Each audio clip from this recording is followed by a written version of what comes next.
All right, welcome to the first episode of Bad Takes, where we share our bad takes. I'm joined by Henry and Nolan from the Twitter community. Hello, gentlemen. The Twitter community. I don't know how I feel about that. All right. Well, man, I'm all right. It feels I'm derogatory. all right. Yeah, Twitter I community, don't. derogatory. Yeah. So Yeah. today we're going to be talking about the 1985 clusterpiece Akira. All right. Yeah. Where do we want to start? Oh, sorry, even 1988. I 19 misspoke. I'm You stupid. messed that up? Yeah. Yeah, I I messed don't it up. remember years. Whatever. That's all right. Well, No one's gonna the notice. 80s. Yeah. From the 80s. So, It's a movie from the 80s. Does anyone want to start us off, or like with an opinion or a quote unquote bad take? I don't know. I was last night I was kind of going over the power slide, the iconic power slide of Kaneda on his bike, and I mean, of course, the movie is iconic, but that specific thing, I just wonder what about that was so like what stood out about that to so many people, because like I love it, I think it's cool, but like you see it in so many cartoons. I think you've seen it in like the Batman the animated series. There's a shot where Robin does it. There's Teenage Mutant Ninja Turtles, Craig of the Creek. Like so many different cartoons use this or pay homage to this movie in this way. I just wonder, like, what do you guys think about the power slide is so iconic? Well, I feel like the first thing like that you brought up is just it's really cool. Yeah, I see think that's that. like that's just like baseline. That's like such a surface level thing to say. But like, yeah, it's really cool, and it has like a level of iconography to it. I mean, just the bike alone. Like you're talking about how like like you see that specific shot referenced in like different like cartoons and stuff, and like stuff in like regular show. You just like the bike is just like parked in a parking lot. Like it's just there. Yeah. Like I feel like we were having the same conversation about funny enough The Godfather, where like it feels like the director knew it was going to be an iconic scene before it actually came out. Yeah. I see Like, that.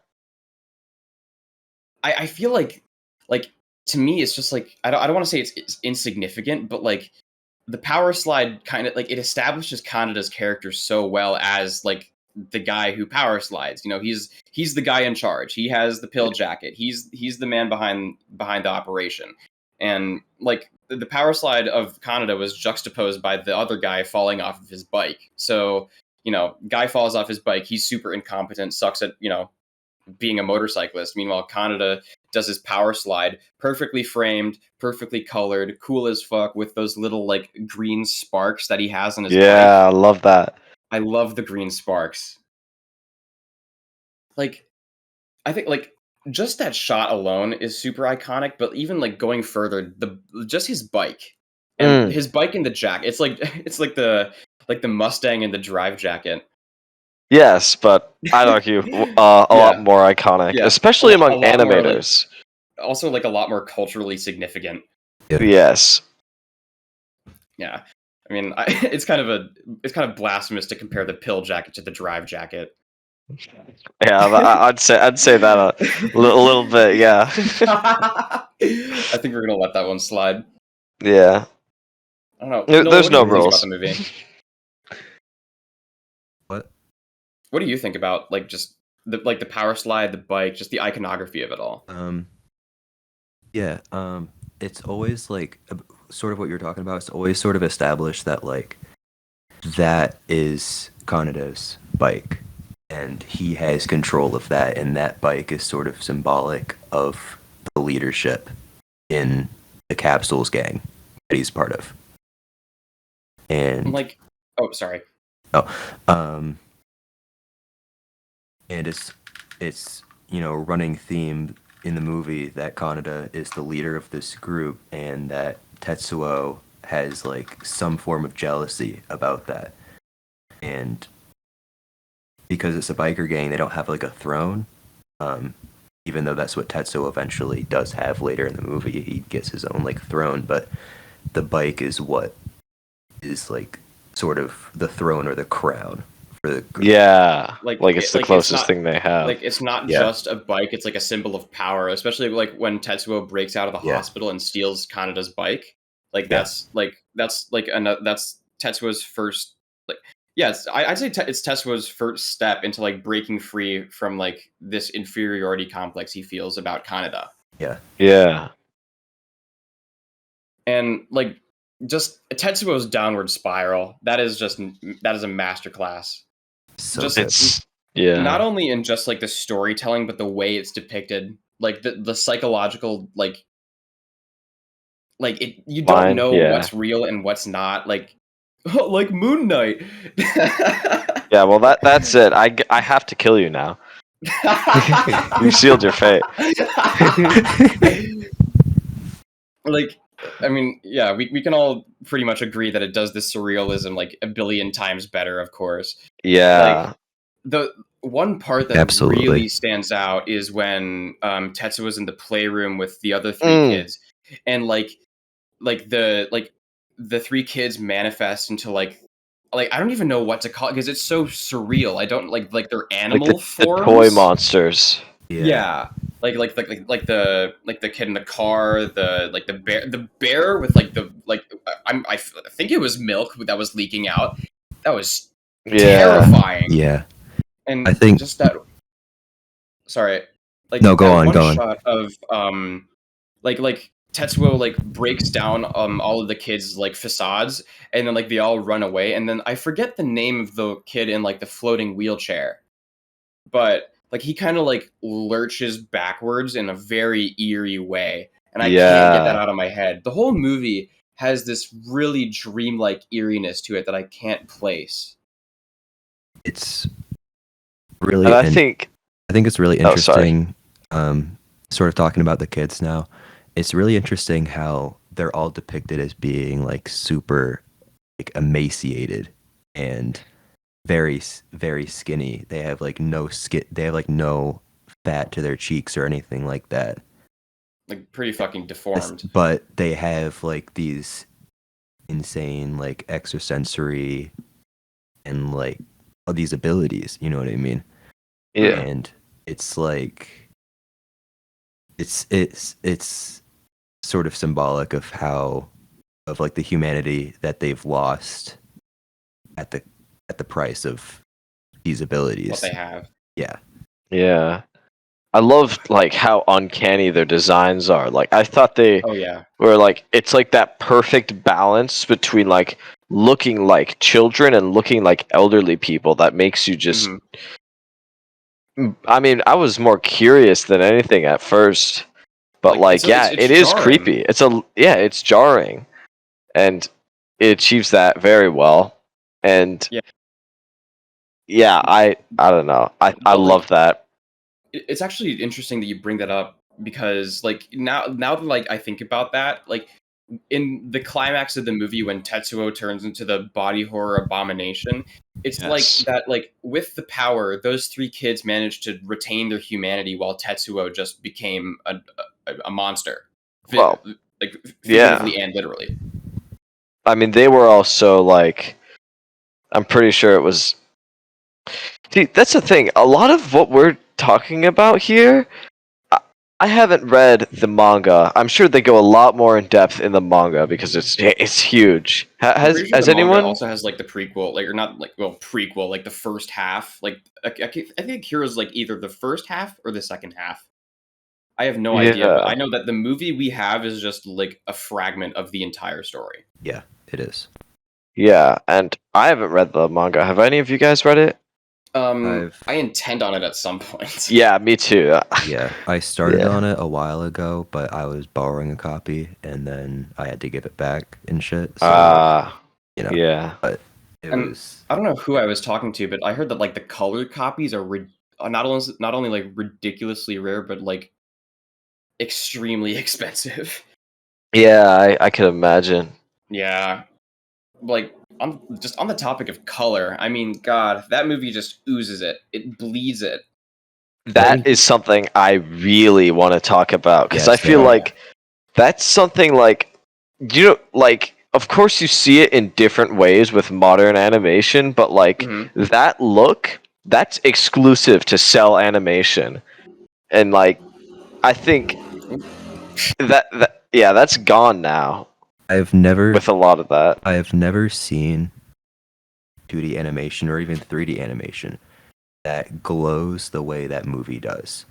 Mm, Like it has this yeah. very specific glow to it, and like not even a lot of other sci-fi movies have accomplished that. Like Hmm. not even like Blade Runner 2049 has accomplished that.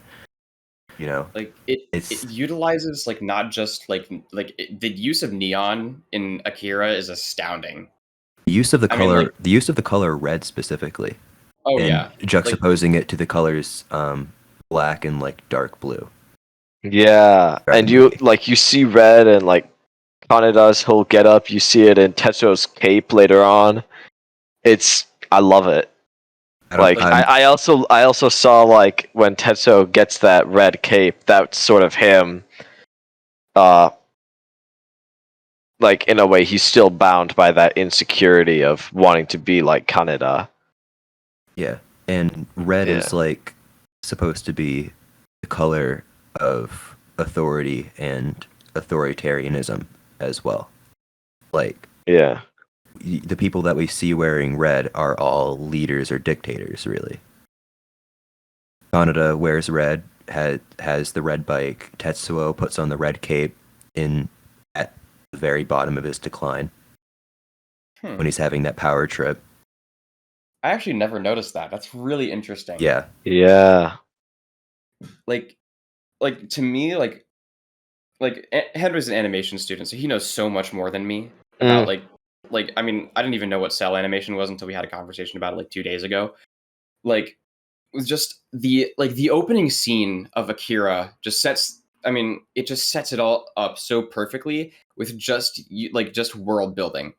That's all the first scene does. It just builds up Neo Tokyo for you in that first motorcycle chase and just like sporadic shots in between of like the one shot where it's inside a restaurant and there's people outside running behind the restaurant and then one of the bikes crashes into it. Like yeah, that's such an interesting detail to give Neo Tokyo just such a specific flavor to it. and then yeah. Like you've got like the people.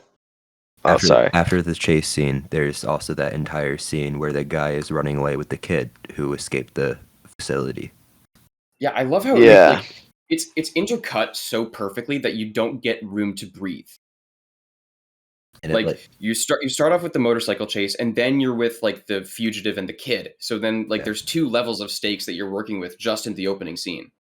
we're seeing yeah, yeah, we see two different sides of what's going on. We're seeing the biker gang in the very opening, or technically the very opening is when um The the whole first place explodes. singularity, yeah, the Yeah. first singularity.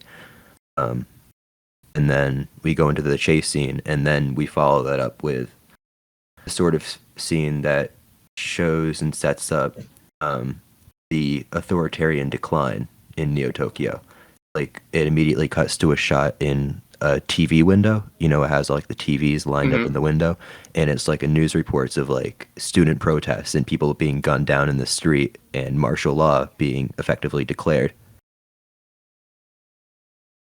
Like something that like this is my first time I saw Akira since I want to say like around like 2019 maybe, which is kind of ironic because that's when it takes place. Um mm, like honestly, like that was also when I didn't have like a really deep appreciation for film back then. So I didn't like let a lot of the stuff sink in. Like the whole inferiority complex behind Tetsuo and Kaneda, that's never registered with me because I was just too young to get it. Like the whole time I was just like pointing at the flashy lights and the horrifically graphic gore, which I didn't even think like was that graphic until I saw it again. yeah, Like fuck.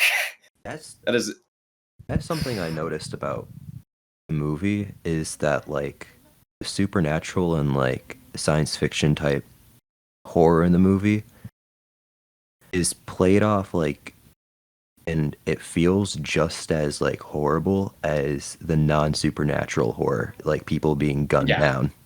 Like that feels just Yeah. as horrifying and And like graphic. like even the horror, like it like the like what you're talking about, like just the political horror, I guess, like to call it, like just watching people get gunned down in the streets of Neo Tokyo, being beaten by police. That's horrifying in itself. That's like realistic horror.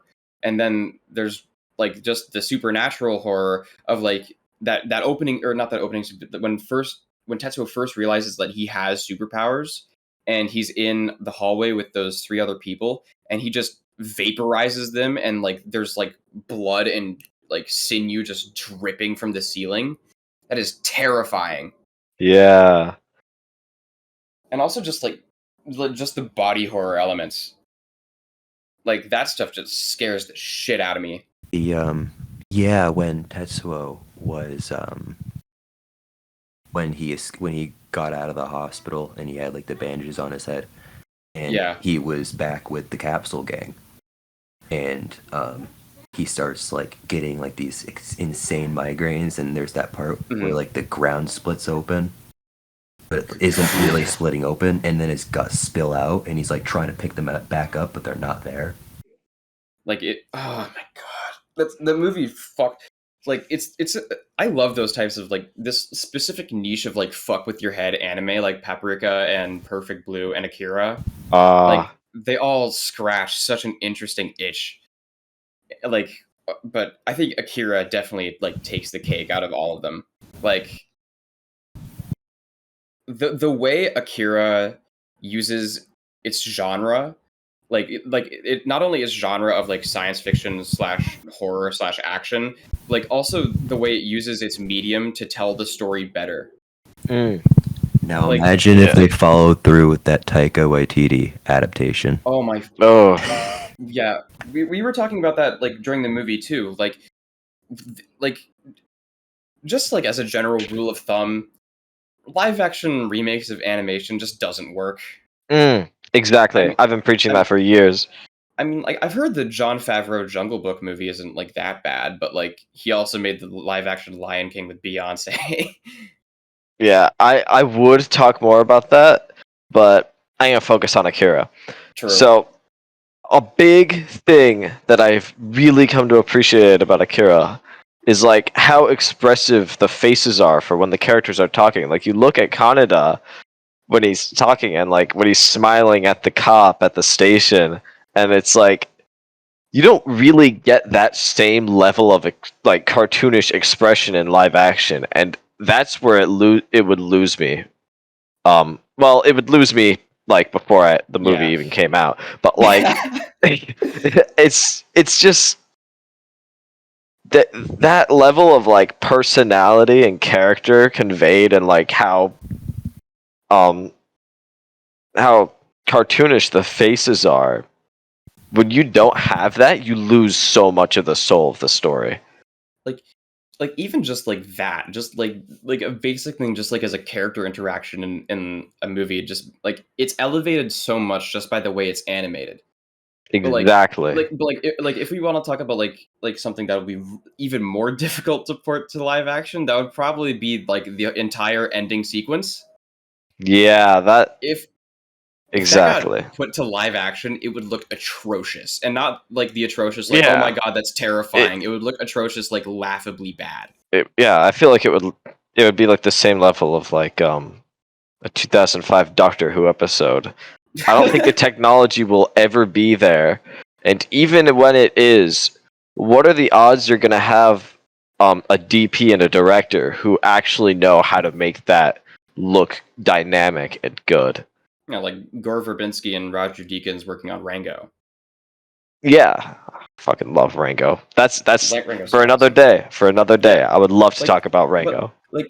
like on the top, not just Rango, but like just Yeah. Akira as well, and then just going even further to the animation umbrella stuff, like even like kid stuff like Rango or like adult stuff like Akira, all just get grouped together and dismissed just because they're animated, which frustrates the shit out of me. Yes. Yeah. And Like, like that. oh, Oh yeah, I was gonna say about like how at the Oscars they're joking like, oh yeah, we put up with the animated movies for the kids. Like You can totally tell that nobody there saw Flea. And like, yeah, the medium is not taken seriously because it's not seen as a medium; it's seen as a genre. Exactly. Like we have like this current, like, I don't want to call it like a renaissance, but like we've had like a good like 4 year block where we've had like really good animated movies, like just outside of like the Disney stuff. Like, I mean, we just had the Bad Guys that came out, which is great. Yeah, love the bad guys. And We saw that this weekend. Into the Spider Verse. of Yeah, course, like that stuff is like that stuff, not just like it being good animation, but that same style of like really, really expressive animation that we're talking about in Akira, where like it's not like Kung Fu Panda had that. exaggerative. Kung Fu Panda had True. that. Kung Fu Panda has everything. That's a fucking masterpiece. Like, I just don't understand what the stigma against animation is anymore. And I feel like if people were actually to like sit down and watch something like Akira, especially people who are like, "Oh, animation is just for kids," they'll be pretty wickedly woken up at the fact that it's yeah. not just for kids. I mean, there's also the stigma blame- against like anime in general, but I feel like that's more deserved because you see the anime communities, especially on Twitter, and it's like, yeah, I don't Yeah, want to associate with that. But a lot of like the stigma against animation comes from like you see these kids movies like Minions or whatever, and like people think of trolls. them like, yeah, like Trolls and Minions, and people think like, oh yeah, that's all animation can ever be good for, when it's like, and like even when you see something like, I always bring up Kung Fu Panda, like that's still very much a kids movie, but it's a lovely story. It's a And kids people movie with see it, heart. yeah, people see it and they're like, "Oh, well, it's a kids movie. I can't be seen liking a kids movie." That's the problem. You're letting yourself be limited by shit like stupid shit like that. And I'm sorry, can we curse on this? Yeah, yeah, All I've right, been cursing yeah. the entire time. Okay, great. I'm sorry, I didn't notice. um, but like it's just it's closed-minded and ignorant to think It's that incredibly ignorant. like just because a story is meant for kids, that means that it's inferior or it's not as artful as something meant for adults. Well, there's plenty of stories meant for adults that aren't artful at all. But uh, again, story for another day. Like, I just want to like jump back to Akira. Just like, well, yeah, like there's just this one thing about the movie that I really can't get out of my head, and like it's weird because like, when I first saw the movie, I never really took any of this stuff into value, but like what I really like, I mean, it's based on a manga, so I can't really give it that much flowers for it, but it's ridiculously ambitious for its time. Like yes. like not many people were going into a movie expect like even like just an animated movie like Akira. Like people go into like, even like back in the 80s and stuff, people went into, animated movies like, oh, this is kid shit, like, made for babies. I need to bring my fucking Lego Duplo blocks into the theater. That is that could not be further from the truth. Well, And I don't like, know how it was in Japan though, because oh like no, it was probably, this, I think it's yeah. the biggest movie, and I think Shin Gojira broke that. Mm. But Akira was the biggest movie in Japan for a really long time, and it also had the biggest budget for a really long time. It was like It- 1 billion yen. I believe it was the equivalent of like today's. I think it was $1 million or 100 million. Holy fuck! Mm. Like some studios just don't even have an excuse to like make their movies look like shit when stuff like Akira exists. It was made for like $1 million US. Well, Sorry, no, $5.5 million US dollars. Even then, that's lower than the budget for like Drive. I mean, here's the thing. Like, I don't really know what the. I don't think any of us can say for sure what the working conditions were like for Oh yeah, of for course. Akira at the time, but yeah, there is a lot. There's like a big history of. I'm not gonna assume anything for this picture specifically, Mhm. but like, there is a big history of animators being exploited. That could be why the movie is so cheap, but I am not gonna speculate. I mean, wouldn't surprise Yeah. me considering how, studios even today really phone in their VFX just because what? Like underpaid, overworked CGI artists. Yeah, Yep. because they got a deep fake Luke Skywalker. Got a deepfake Luke Skywalker, and yeah, who knows? Since there was the Lucasfilm announcement today, how they're Oh like, oh yeah. yeah, no, Solo taught us that the problem is that we are recasting people, not that the movie's story was incredibly unremarkable. Like like stuff like this is why I'm happy that the Akira like remake, requel, live action adaptation clusterfuck got shelved. Because Yeah, if we got or like this is just like tinfoil hat speculation. I'm probably just like a crazy film bro here. Well, yeah, I am. But like just like if we got the Akira live action movie and it actually ended up being successful, it probably would have turned into like a franchise or something. yeah. Like not just like a book and a movie, like action. Well, there's action figures for Akira, but like stuff that you'd find on the shelves at Target. Which, yeah, I just, I don't know. I don't like it is a reality that like if you have a really good idea, there's a chance of it just being reduced to a commodity, Yep. and like you can have like that marketability and stuff, but like when that becomes the sole focus, like that's what happened with Star Wars. It became like 100% a commodity. Sure, they were always like selling toys and shit. How like look at General Grievous, he's kind of like made to sell toys, but like nowadays I see like there is no soul in Star Wars. I would hate for that to happen to something like Akira. Nowadays, there's just no soul. It feels like like you get that sometime. Like thank God that I saw the bad guys because I would have been pretty hopeless for animation as a medium if it weren't for that movie. Yeah. Well, Like when Rise of Gru comes out, I hope you're in theaters with me. oh, I'm probably gonna be seeing that movie too, which is the sad part. Um, like like this conversation we're having right now just about animation, like it's such like a cliche thing to say like oh this couldn't be made today, but like it's not like we're talking about like shit like Tropic Thunder, but like Akira cannot be made today, and it also wouldn't have the impact that it had Yeah. because like just people wouldn't go to the theater to see it because like there's this Ethan Hawke quote that I really like that's been like floating around everywhere that's like people just don't know what's out there anymore. Like if Akira came out today, like erase all of the cultural blah blah. If it came out today, how many people would be flocking to the theater to see it versus like the 80s? Yeah, I see Nobody. that. Exactly. Nobody. I Because don't know, like blockbusters are like just not allowed to have not only any like bold direction or anything like that, mhm. but also like they're not allowed to have politics like at all. They're not allowed to have any teeth whatsoever. And if they do have any like Akira has sharp teeth and they sink in deep. But like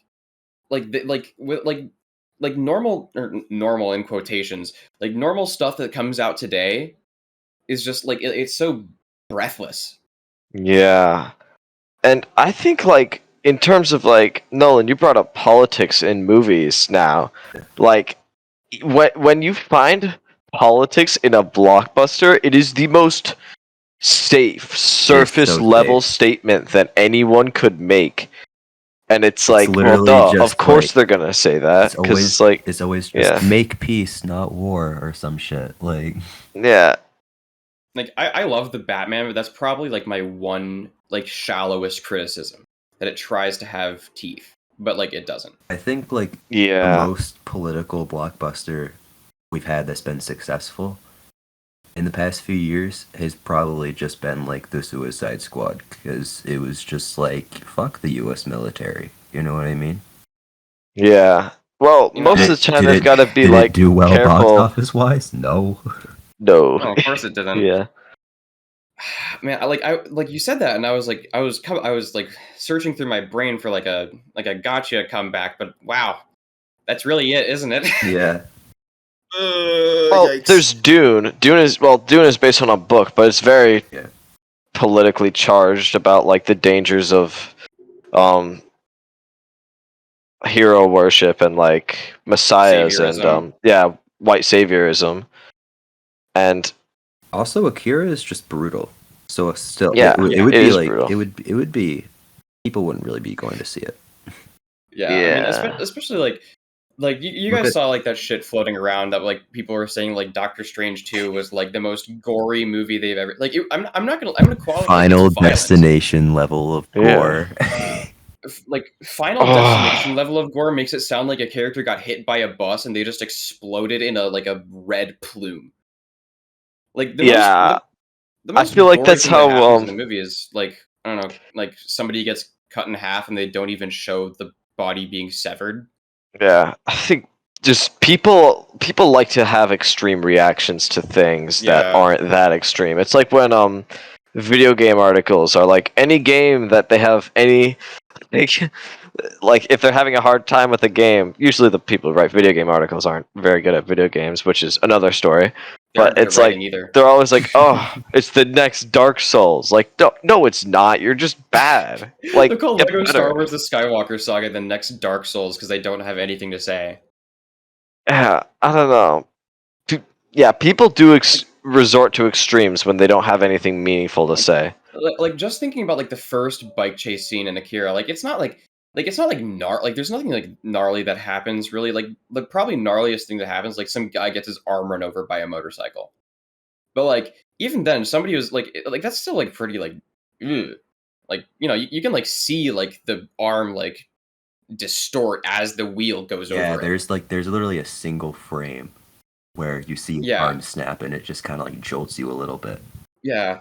Like it's like a jolt, but like is that the like am I gonna call it the like pinnacle of gore? Like that's not like anything on the levels of like S. Craig Zoller or Jeremy Saulnier movies. Like like it's there, but like it's not like if we're gonna like talk about the gore in the movie, that's probably like the least like um It's the most tame. like yeah like Intense, it's yeah. the most tame like oh a guy gets his arm run over by a motorcycle like literally like not even 5 minutes later some guy gets turned to Swiss cheese Yeah. Yeah. and like like not only does he get like shot to shit a ton of times already but then he's still alive and he gets shot to shit more. And I think like with the action in it, it's so like tactile. Like it's not like is that the right word where like it Yeah, feels so physical and visceral.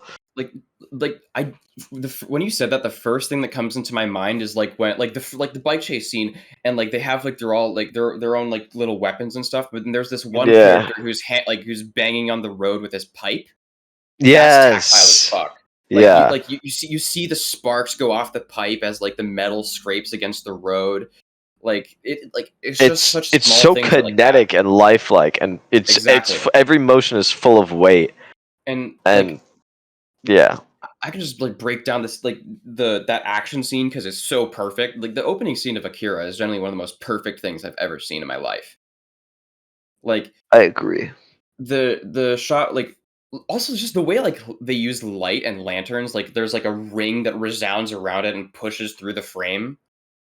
Like Yeah, I don't know how to like word it, but like when they show light, there's like a hue around it that like like a pushes halo. yeah, Yeah, like that. and I think again, I'm bringing this back to this because I want to talk about it. Cell animation. Yes. They they stopped it. Like, sure, like it's probably expensive and maybe a little bit wasteful, but like, oh my god, it Wasteful of looks what? so good. Cells. They draw on cells. They Oh, paint but on like cells.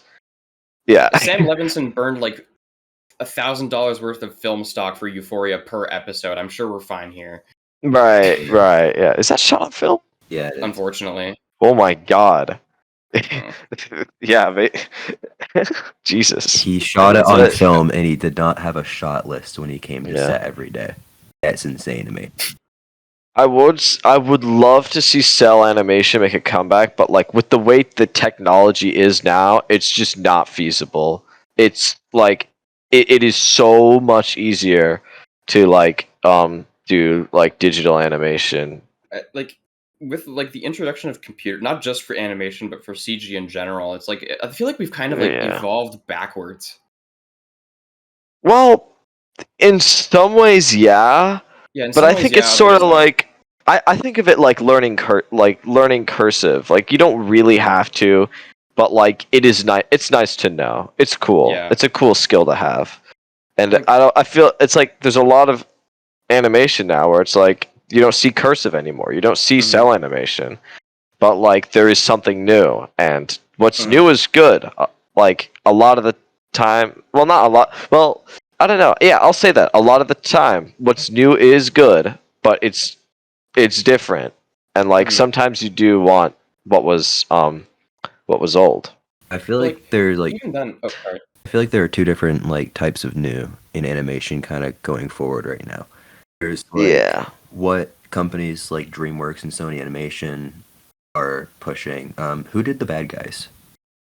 I think that that was was DreamWorks. DreamWorks. Okay, yeah. Which is like finding completely like new ways to animate and stylistic choices to Yeah, add on to it, like how Mhm, Spider-Verse sort of made it look like a comic book, stuff like that, you know, and mhm. what the bad guys did and what Mitchell's versus the Machines did as well. Oh, of Puss in course. There's like Boots. that Hype for kind, that. yes. There's like stuff like that, but then there's like what companies like Pixar are doing, which is just like how much ray tracing can we put can we process? How many rays of light can we simulate in this scene? What bothers me about like current Pixar is that like how hard it's trying to be like 3D animated Ghibli. Like Yeah, like like like I it's a love hot take for Turning me. Red, and I think that's sort of an exception. But like Mhm. some of the stuff with Pixar in recent years has been like you've got Toy Story 4 and Lightyear, where it's got like you see like the soulless shadow of Disney with its boot on Pixar's neck. Yeah, but That's dystopian as fuck. yeah, Rest but I mean, rest in peace, Blue Sky. oh my Oh god, my I'll never god. not be mad about Disney gutting Blue Sky. Like I loved the Rio movies. You guys I fans was of those? thinking about I was literally about to bring up Rio. Rio is Exactly. so good. Yeah. And like I mean it's also upsetting that that species of bird is extinct now. But Yeah.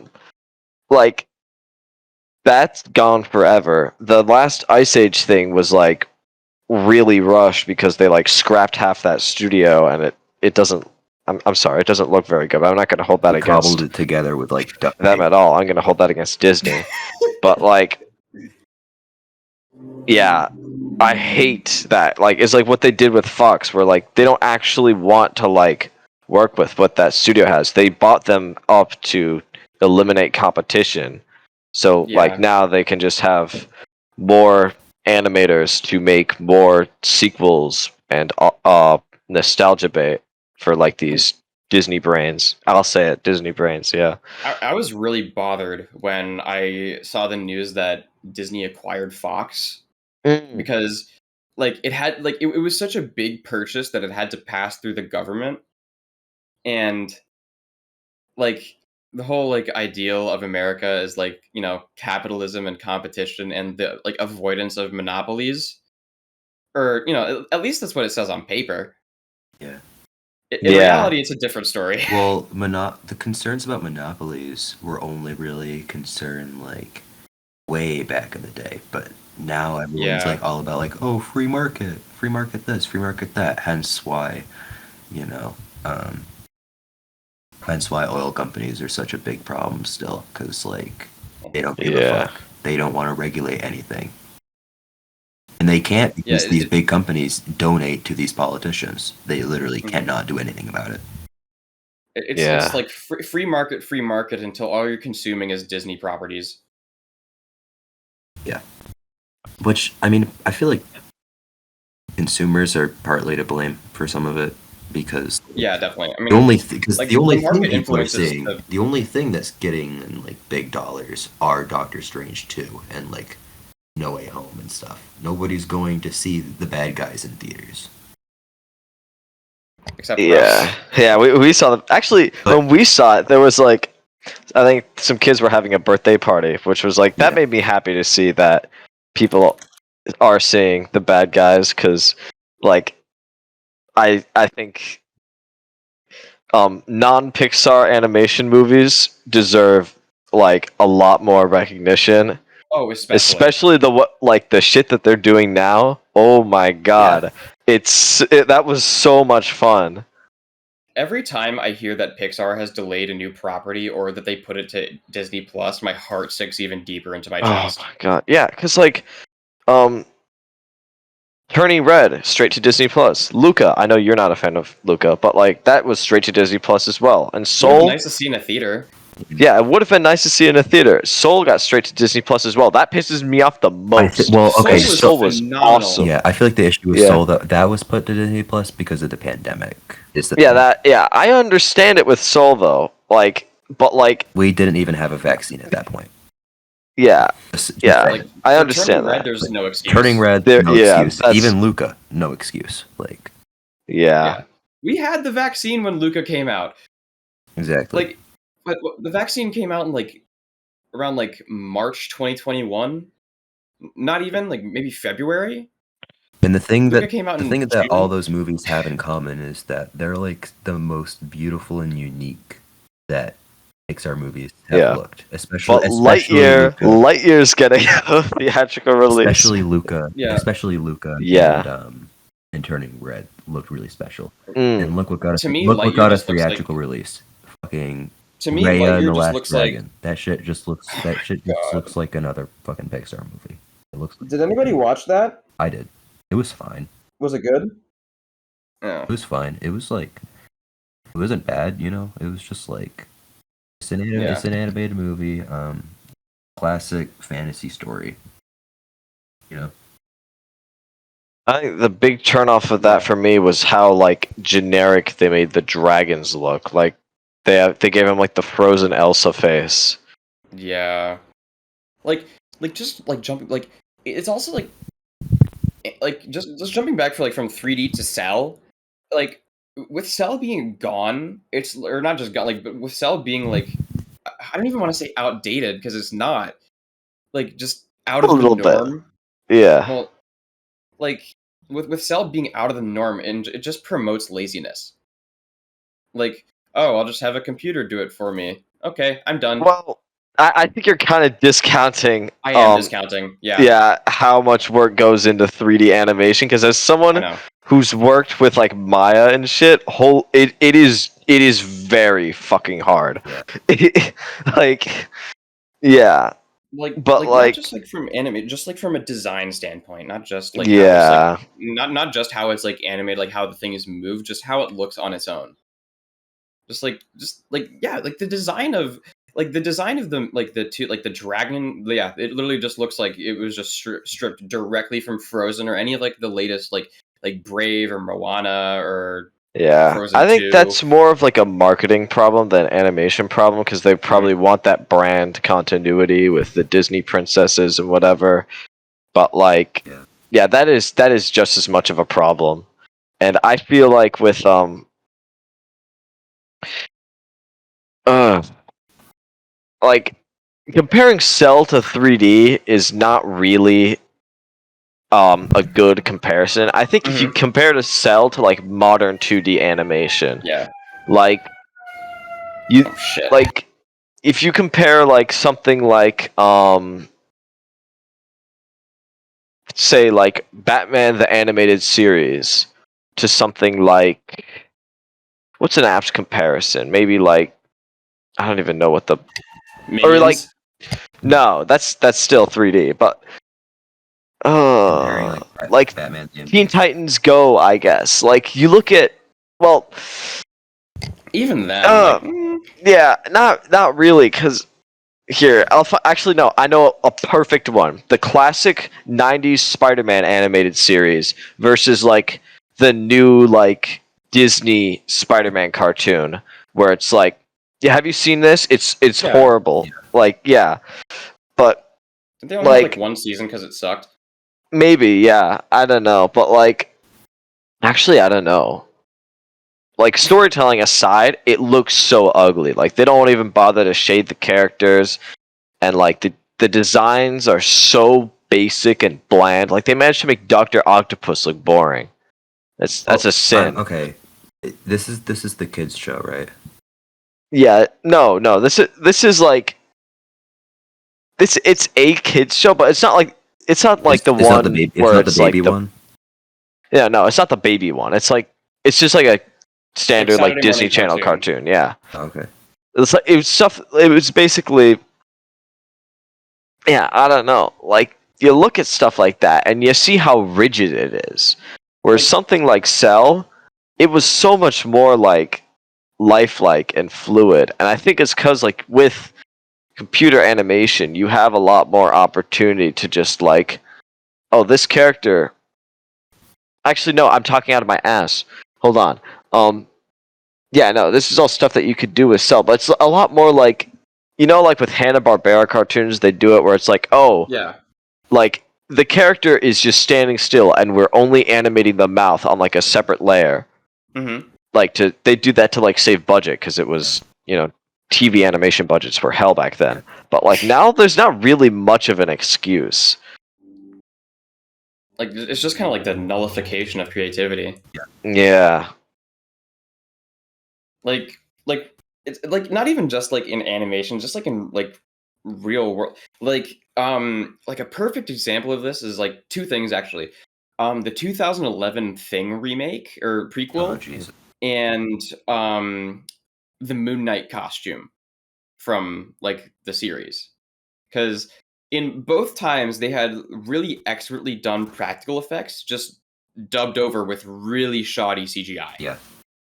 Yeah. Like the Moon Knight suit, like the physical thing looks awesome, but like that like they put it's like they dubbed over They it. do. That's Like, what they do. well, is that like the term dubbed for like? I thought No. What, Maybe they touched it up. no, they don't. They Yeah. don't touch it up with. I feel like you're talking about that one specific shot in Moon Knight where he stands up and not. I Just know they do it one. with Yeah, but- Spider-Man. I know in the MCU Spider-Man they totally touch up his suit with CGI, and it makes it just Yeah. look yeah. really ugly. Like his calves the look time way it's- too accentuated. Half the time it's not even just touching it up with CGI. It's straight up painting out the physical actor and replacing them with cutting them out of each frame, literally, and replacing them with the 3D model.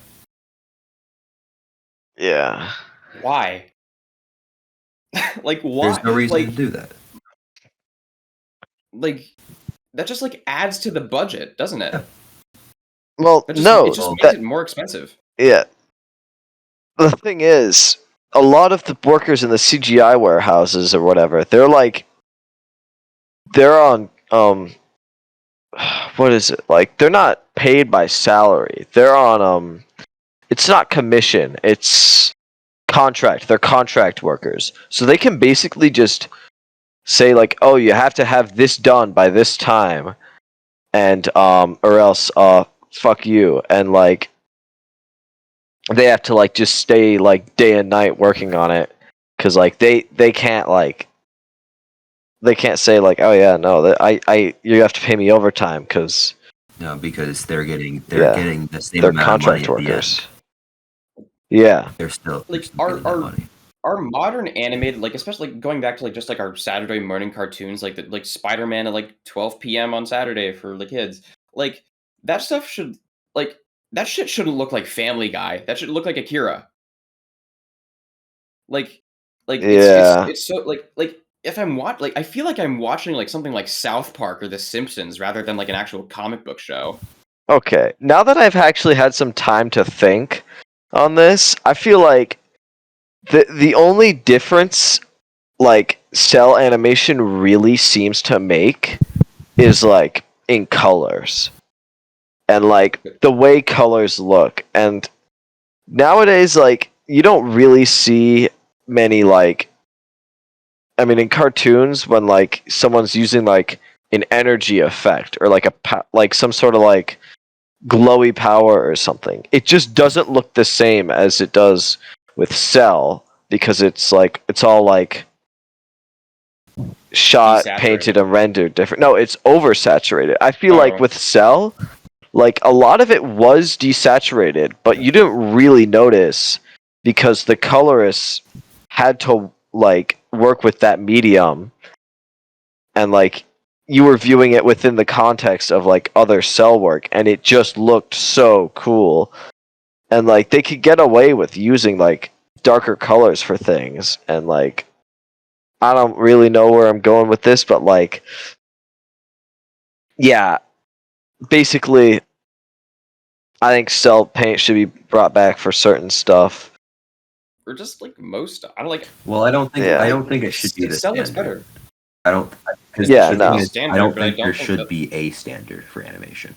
Yeah, Yeah. that's the thing. Yeah, there shouldn't Mhm. be a standard for animation at all. There should be a limit. Like, But- There should be yeah. a limit, but there should I- not be like a bar like- to surpass.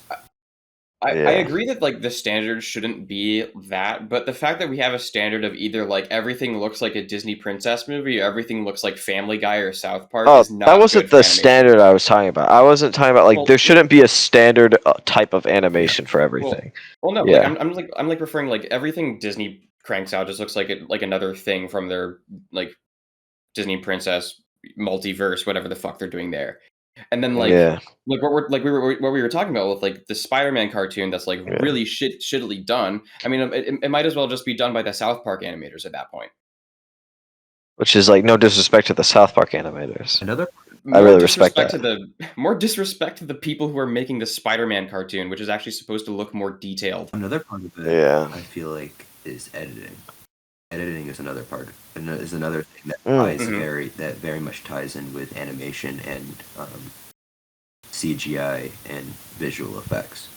Like the CGI and all of the digital effects in, say, Doctor Strange feel a lot more alive than they do in other movies, even though they're basically the same and done by the same companies.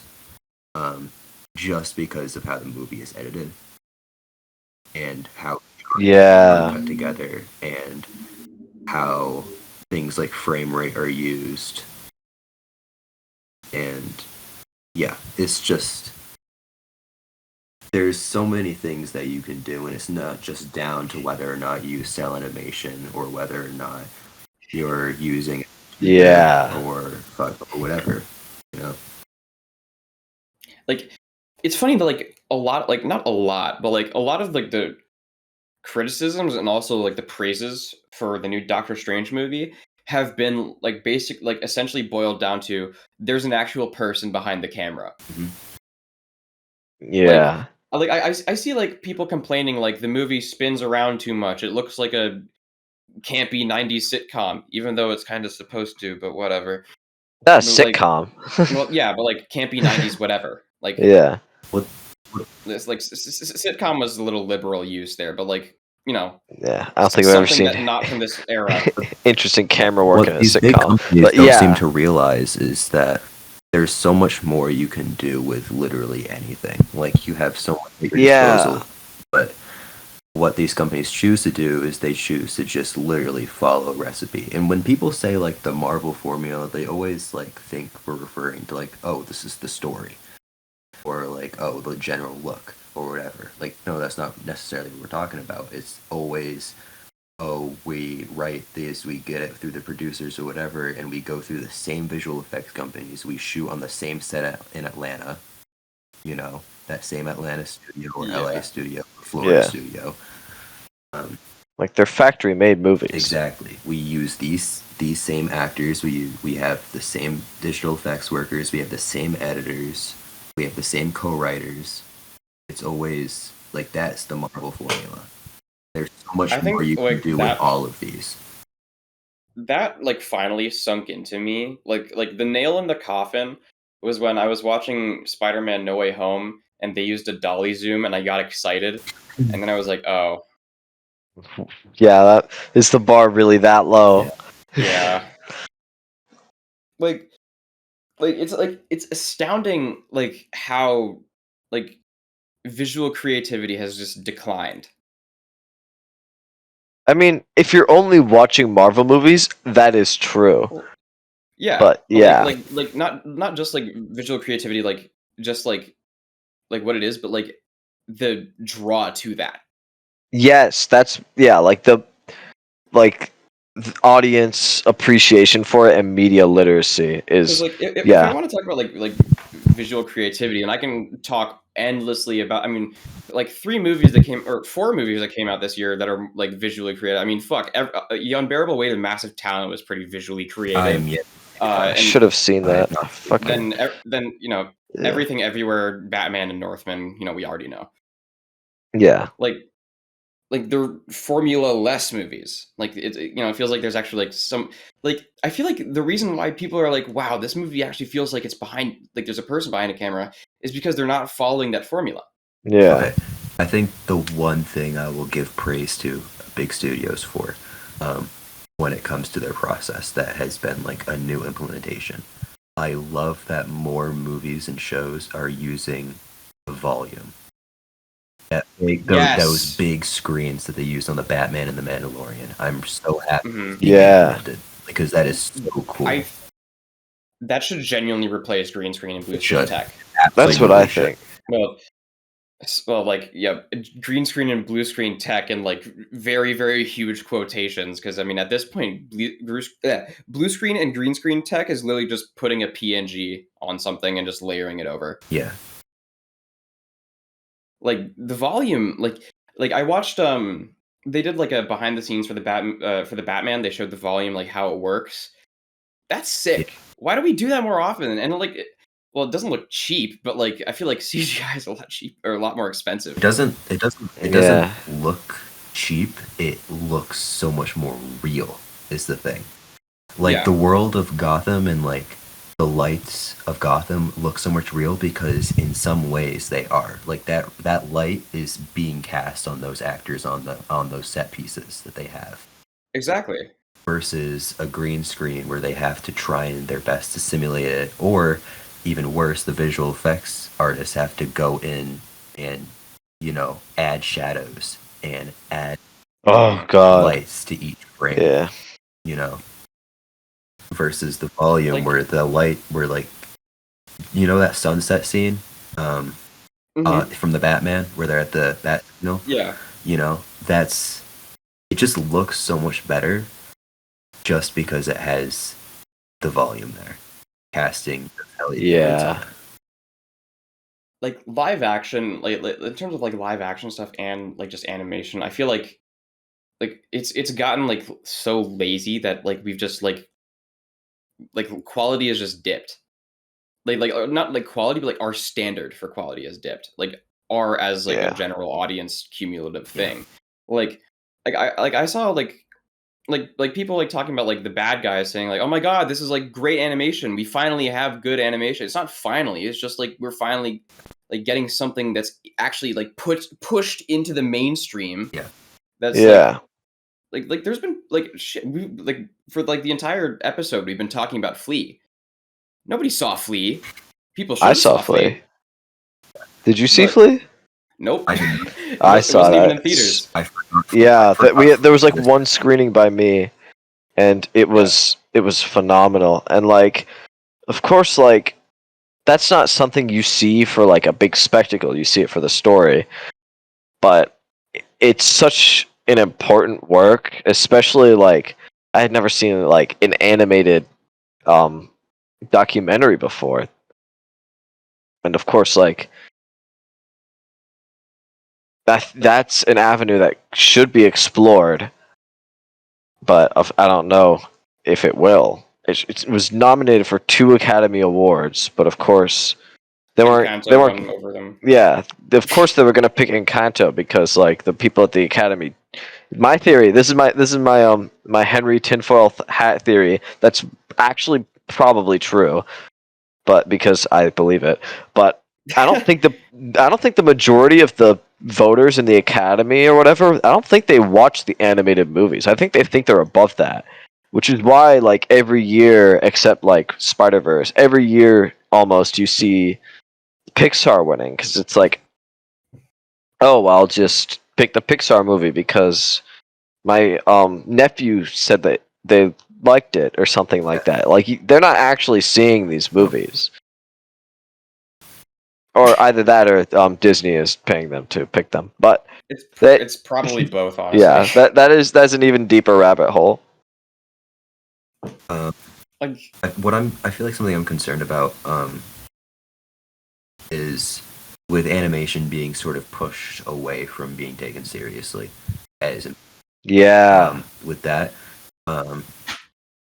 is also just because of that because animation is what I consider to be like the most creative medium. yeah, With I agree. that being pushed away, you're also kind of pushing away creativity itself, and that has Mhm. impacted, that has very clearly impacted the live action medium, like, because those two used to be integrated so much, you know what I mean, especially back in the day, like animation Yeah. like visual effects were animation on top of live action stock. yeah. Like look at like Star Wars, for example. Yeah, like I was literally about to say, like the original trilogy of Star Wars, like most of it was like, I mean, like stop motion animation for like a bunch of wide, like if we're like I talking about like love that. Empire Strikes Yeah. Back, like all of like a lot of like the really wide shots on Hoth of like The- Luke riding a tauntaun or the fucking AT-ATs. That's all just claymation Walkers. and It's robotics. animation. That is That's animation. so You know what I cool. mean? Yeah, That has Yeah. impacted like the live, but now with animation being pushed away for some fucking reason, you know, it's just like that's impacted how creative studios are willing to let directors be with their live action movies. Yeah. And we've seen, and audiences as well can react to that poorly, and that impacts the studio's decisions. For example, look at how audiences reacted to Luke Skywalker in The Last Jedi versus Luke Skywalker in The Mandalorian. Oh my And god. look at how low the ratings are for Doctor Strange 2, the audience ratings. yeah. Because the Yeah. audience didn't get what they want. They wanted like, you know, they wanted their little theme park movie, and then Oh my god. boom. Here, Spoilers let for it. Doctor Strange We're, right here. So if you want to What click I'm off, just what I'm saying is this don't keep very listening. clearly has an impact because Lucasfilm took the reaction to The Last Jedi and people being like, hashtag not my Luke or whatever, some shit like that. And then they were That was like, actually what people were saying. and then they were like, oh, okay, we'll quote unquote fix him. And, you know, over here, like earlier just today in the article, Kathleen Kennedy was like, we like, people didn't like Alden Ehrenreich as Solo or Donald Glover as Lando or anything like that, so we'll just not do that anymore. yeah. How about Who didn't here? like Donald Glover as Lando?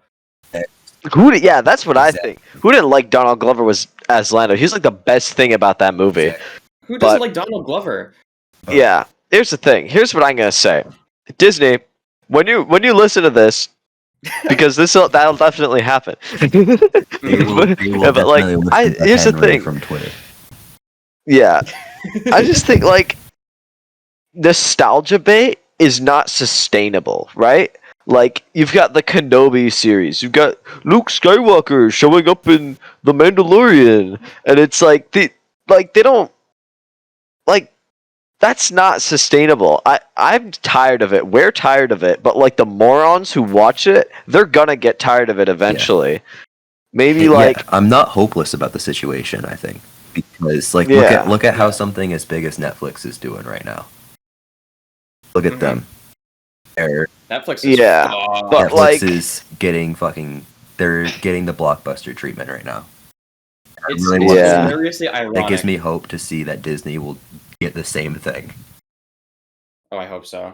I mean, the thing is, I don't know what the big draw with like this nostalgia stuff is, where it's like, oh yeah, like here's a reminder of when things were better, but it's not like that's reflected in the story at all. It's just like here's your favorite cool guy showing up.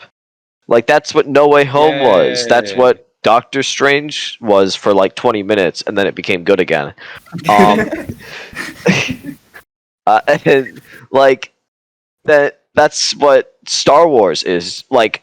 ever since Disney took over, that's all Star Wars has been. Just look at your favorite cool guys showing up. Everyone's showing up. And I like can't lie. that I was drives really me excited to up see the Joel Edgerton fucking and You walls. know Obi-Wan what Kenobi people together. complained about with those with the trilogy that Disney did? It was Yeah. all the new shit that they complained about. All the fucking Yep. what's her name?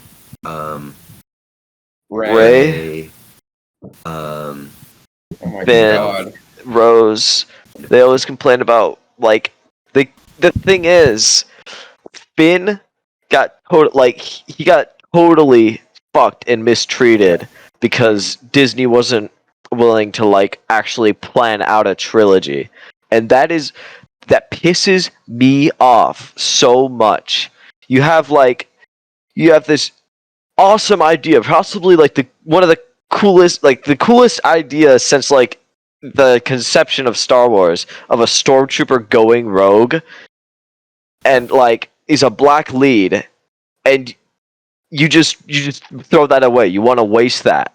What Well, is I mean, what is going through your head, Disney? like not just like a black lead, but like a black lead in a huge fucking that they franchise. literally cut out of the Exactly, yeah. poster for the overseas Like release. we Yeah. saw They cut him out we of the saw the fucking poster, reaction bro. we saw how like young black kids reacted when Black Panther came out. They had a superhero to see themselves as, and that was huge. That was super important. And then Finn came around. We almost had I mean, well, we had Mace Windu, but Mace Windu was an asshole. But like, we I would have love like Max. I don't want to hear any Mace Windu hate. I love him. yeah. I mean, I love him too, but Yeah. he was kind of a dick, wasn't he? Yeah, I know. That was sort of Yeah, the point. Finn was like our new like Luke Skywalker, like infallible hero who I mean, like I'm contradicting myself because I love the way that they used Luke in episode 8. But like this is what like they introduced Finn to be, like the quote unquote replacement. Infallible hero who's, gonna be our main character.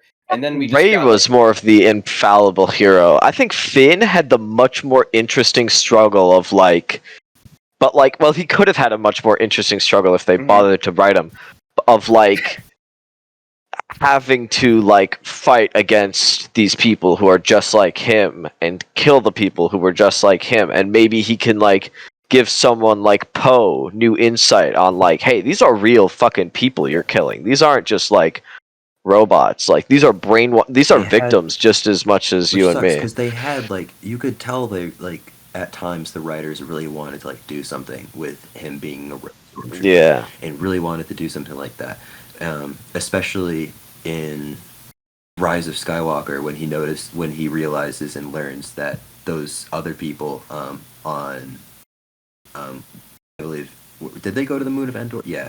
Um, like once. yeah, they mentioned they had like one line where it Ugh. was just like that, and it was just like, okay.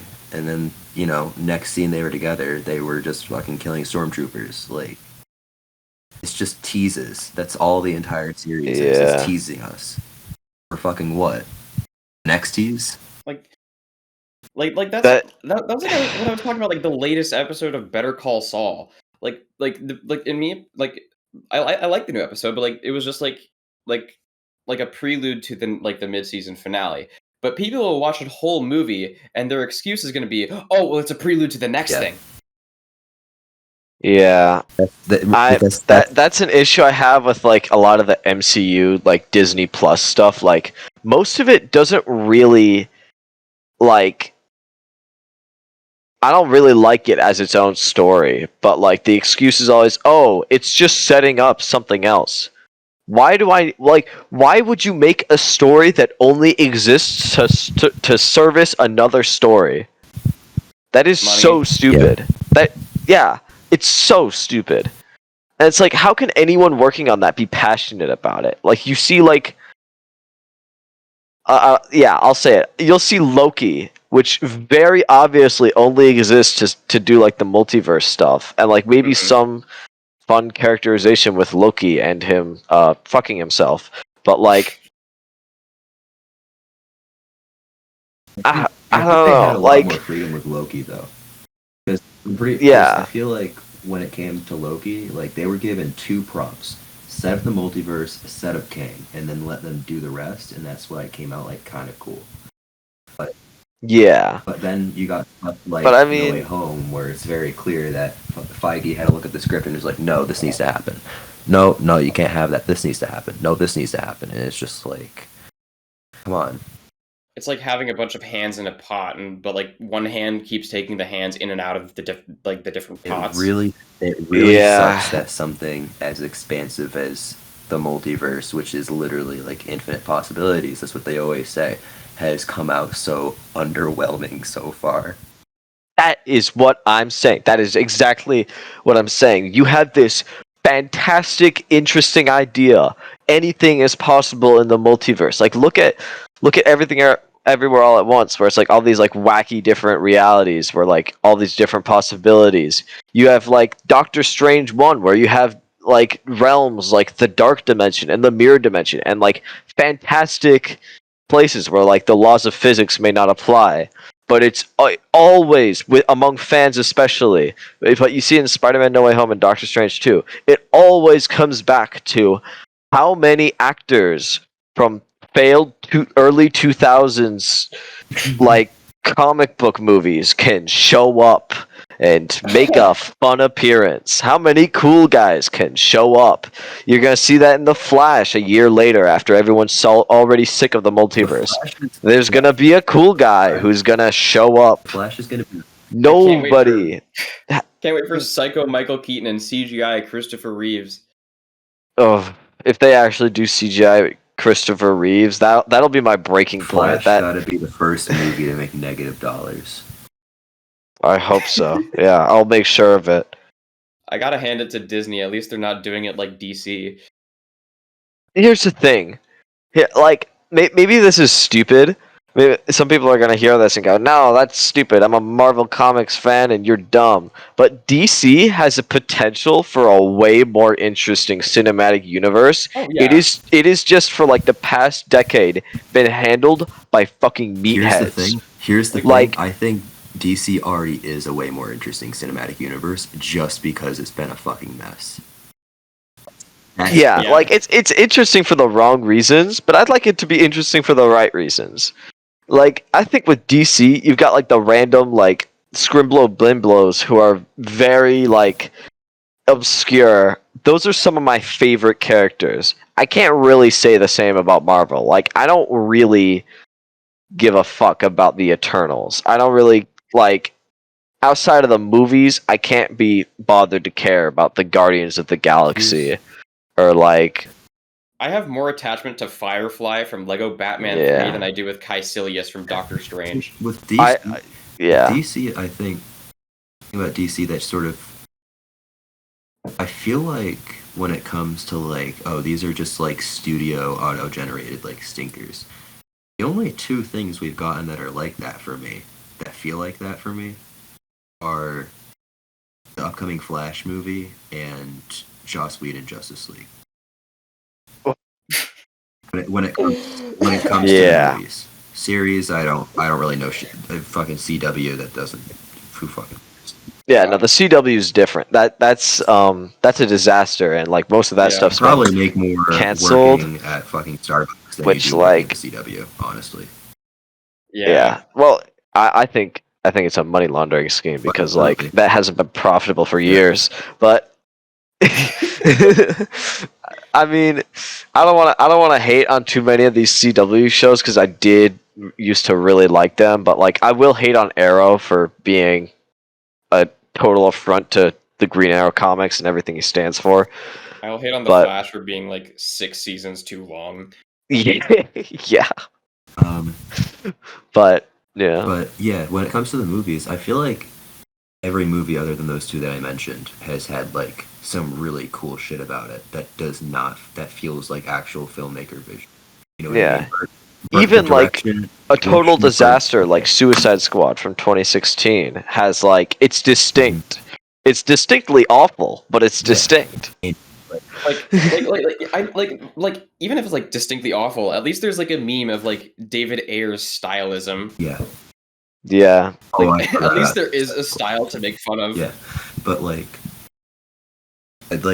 Suicide Squad even though it fucked up at the box office, James Gunn's Suicide Squad.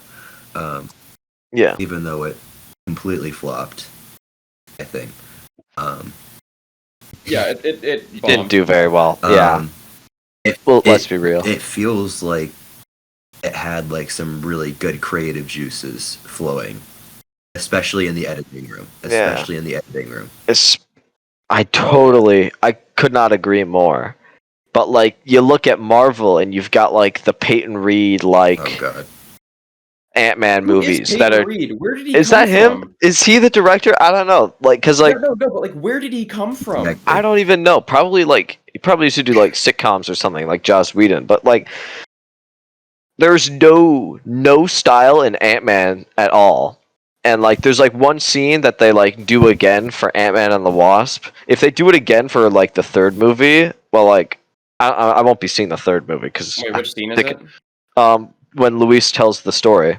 The standard Yeah, if they do that again, it's just like, wow, you are really a one-trick fucking pony.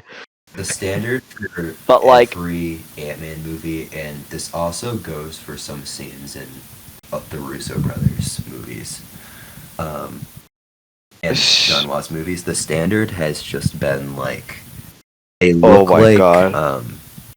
they look like drive-through commercials that you see at the Super Bowl. They look like Super Bowl ads.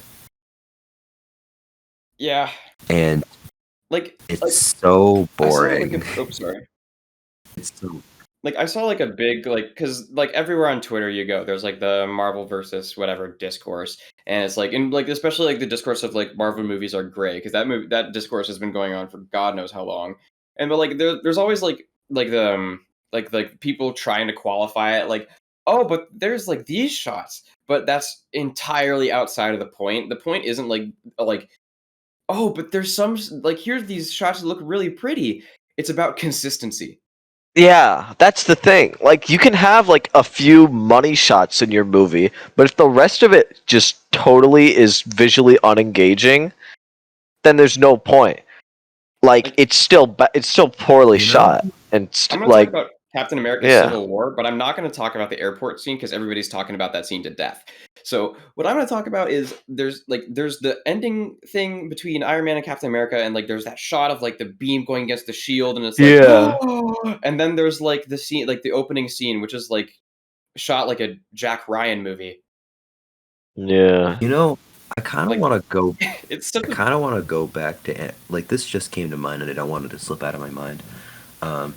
Like you got like I want to go back to animation for a second. We forgot to give one studio their flowers. Leica, I believe is how you pronounce it. Yes, Leica Studios. They're working on something new. That rings a bell, but it's not ringing the bell quite enough. Coraline, Paranorman. Okay. Yeah. It did like those stop motion needs its flower as a medium. Yes. Stop motion needs to come back, and honestly, I think the best way for it to come back is with this is going to be the weirdest sentence I've ever said. The best way for stop motion as a medium to come back is probably going to be through the next Wallace and Gromit movie. Absolutely. Yeah, dude. Actually, was Shaun the Sheep? I think Arbin they did a short. They did an Oscar nominated short for last year. I loved it. Robin. Yeah. Very fun. Yeah, was Shaun the Sheep Farmageddon stop motion? Farmageddon? Yeah, that was the latest Shaun the Sheep movie. I don't even know if Shaun the Sheep is a franchise. It's a franchise. They had a movie, I believe. I want to see. I want to see stop motion come back as a live action special effect. This looks like claymation. Oh my god! Yeah. Like. Yeah. Like we talked about Star Wars earlier, how they would use stop motion as a special effect, like for the AT-ATs, the holo table, you know, the video game with the Millennium Falcon that's like holographic chess. Like they'd use stop motion and blend it into live action so seamlessly because you're taking pictures of real things, but you can still animate them. If that ever made a comeback, I would be ecstatic. Like I feel like that can look so much better than CGI ever can. That was a missed opportunity, I think, especially for Doctor Strange 2. if they had Yes. animated the Souls of the Damned during the third act, if they had animated those like stop motion, Oh my god, that would like be if they so had them cool. animated at a different frame rate, at least, that would have looked so cool. And there was a missed Very opportunity. like Evil Dead. A lot like like the Deadites or whatever, Yeah, the monsters like from Evil sort Dead, of. where like they were animated with stop motion. As I said, there's so much you can do, and you can do it with frame rate as well. Look what Spider Verse did. Have you heard about that trick they Yeah. did in Spider Verse? Where Yeah, everybody yeah, knows. Yeah, they animated yeah, Miles at like 12 frames per second, and yeah. He was on twos over the movie. until he fully Yeah, developed. and then by the end of the Yeah, movie, he was at 24 frames per second. And there's so yeah, much you can do with movies, and people think it's just like, oh, writing, filming, and soundtrack, and that's it. That's how people yeah, break it down. They break it down into literally just the fucking lines you see when you're editing it in Premiere. That's how people yeah. look at movies. And you mentioned soundtrack.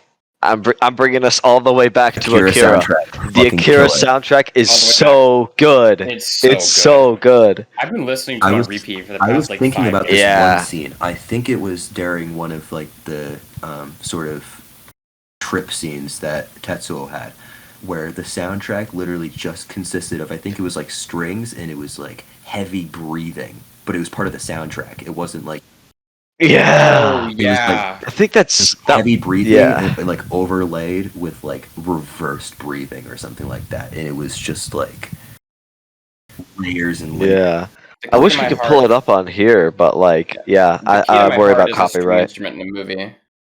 Yeah. I Oh also my like god. there's like this one sort of like rock type song that they play. I think it's when they use like those maintenance vehicles to like drive around.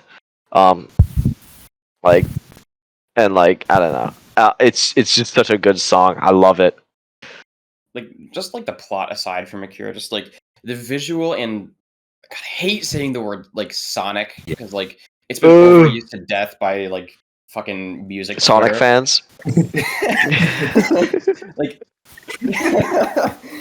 like the visual and Sonic aesthetic of the movie is so enthralling to me. Yes. Yes. Like I can just listen. Like if there was like a Spotify playlist just called Neo Tokyo Sounds, I'd listen to it on repeat, 24 hours a day, I 7 days a week. really, really Yeah. want to like rent out a theater to myself and just put on Akira on like a big screen. Oh my god. Oh my Dude, god. like a month ago, I went to a theater. There's a theater in Chicago.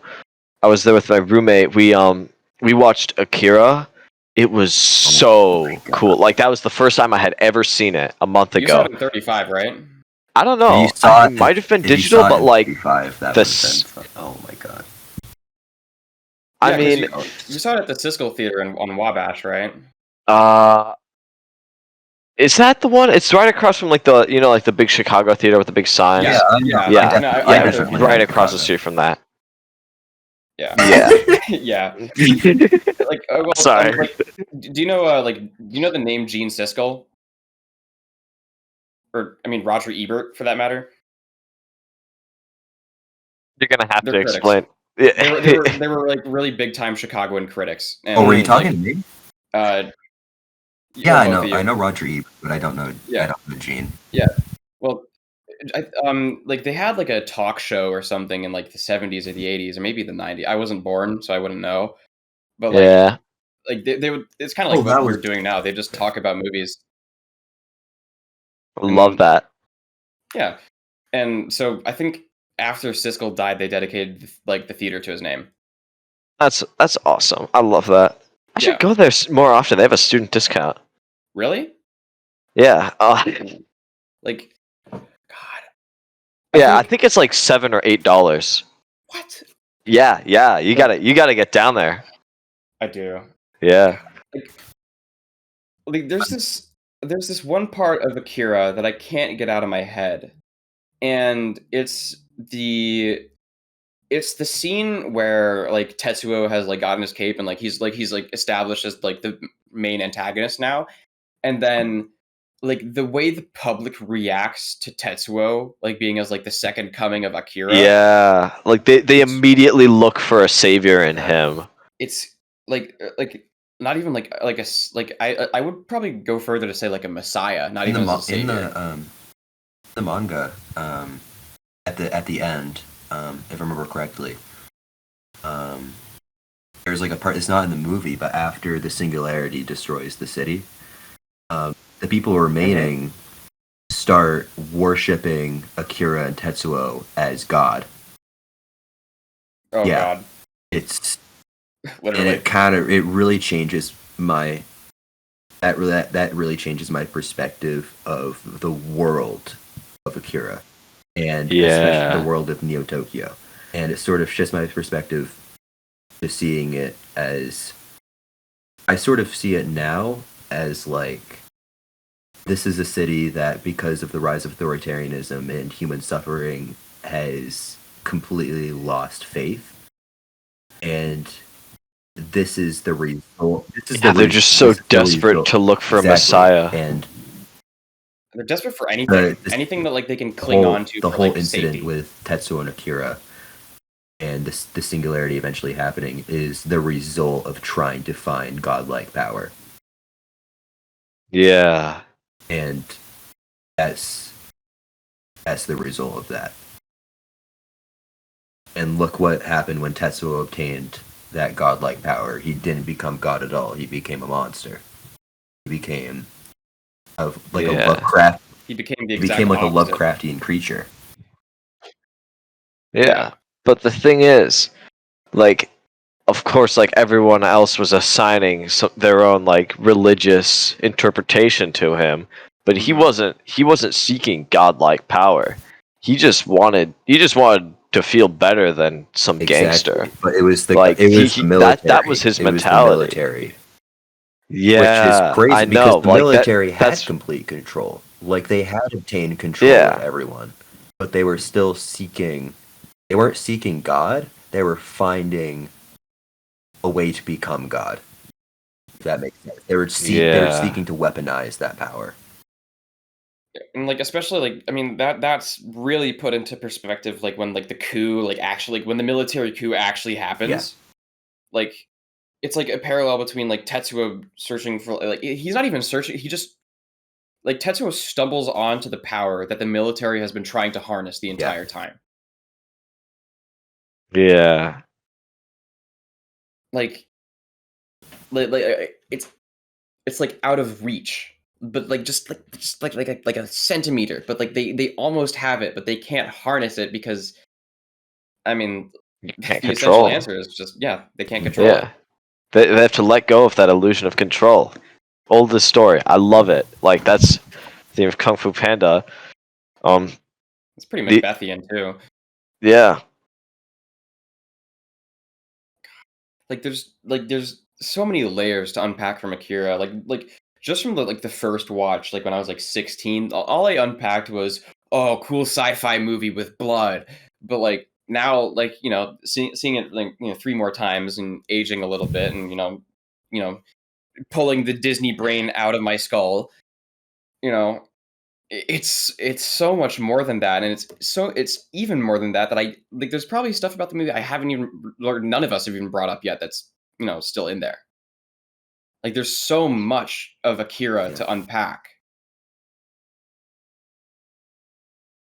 And, like just like that reason alone is probably like why it's so unbelievably influential, and b like why it's just like everybody's kind of just under like the same consensus of like it's irreplaceable, or like not irreplaceable, but like it can't be yeah. done again. yeah. What was I gonna say? I completely forgot what I was gonna say. Oh, I'm sorry. You can. You were saying something, right, Me? Henry? Was I? I don't know. I don't We think started so. like speaking something at the same time. Anyways, um, Sorry.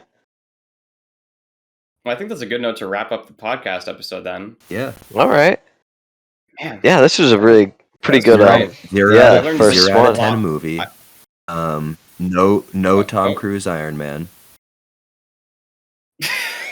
Yeah, like that was a really missed opportunity, and they couldn't book Tobey Maguire at all. No, wasn't available. No, not at all. I think Like, when And it's a kids movie. It's a kids when- movie. It's a kids movie. It's like, yeah, oh yeah, yeah. it's for children. You know, Watch, animated like, I'm movies are all above for that. kids. Animated movies are all for kids, and a movie is only good if Chris Evans is in it. or like one of the four Chris's, but not Yeah. mine.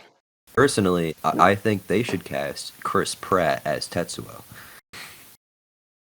Yes, Chris Pratt as Tetsuo, and Jared Leto as Kaneda.